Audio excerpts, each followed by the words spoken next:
Hello everyone, this is part 3 of my BGA Rework station build series. I built this project completely from scratch with a total budget of under $50. From my past experience, AMD chips are more sensitive to heat compared to NVIDIA. As you can see, I damaged several chips during testing while trying to find the best temperature profile. In the past, I also destroyed some cores while experimenting with reballing, using only a hot air gun for testing purposes. These were all my own cards, and I'm not experimenting on customer GPU.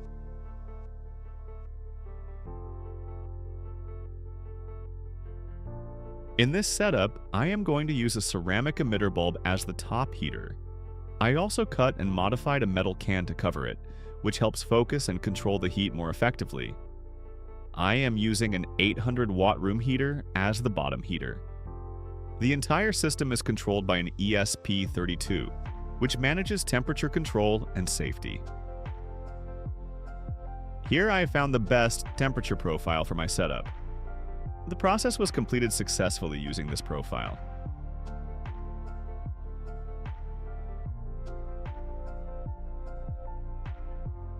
The most important part of this project is my custom-built software.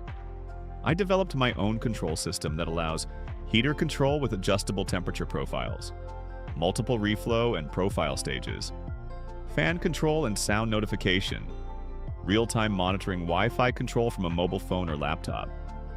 For complete details about the hardware setup and software explanation, make sure to watch Part 1 and Part 2 of this series.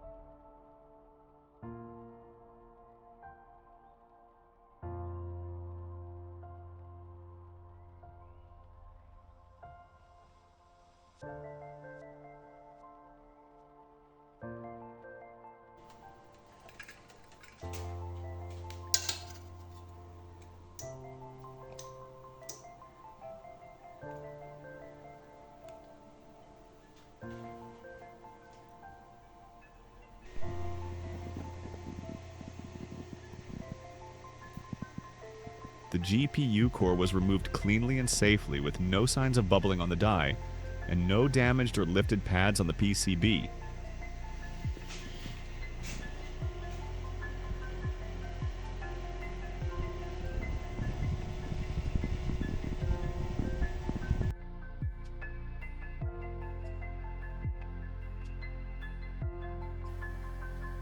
Now in stage 1, I set the bottom heater to 180 degrees Celsius and hold it for 5 to 10 minutes to properly preheat the board. This ensures safer and easier pad cleaning with a soldering iron and solder wick.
The process was completed successfully using this profile.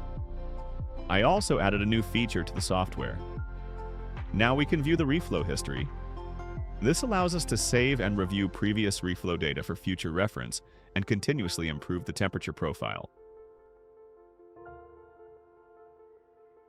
The chip is perfectly seated in place. The card successfully passed MATS and MODS testing, which confirms that it is now working properly. Project information is available on my Discord if you are interested in building it. Thanks for watching. I hope you enjoyed this part of the series. Don't forget to like, comment, and subscribe for more updates and projects. See you in the next video.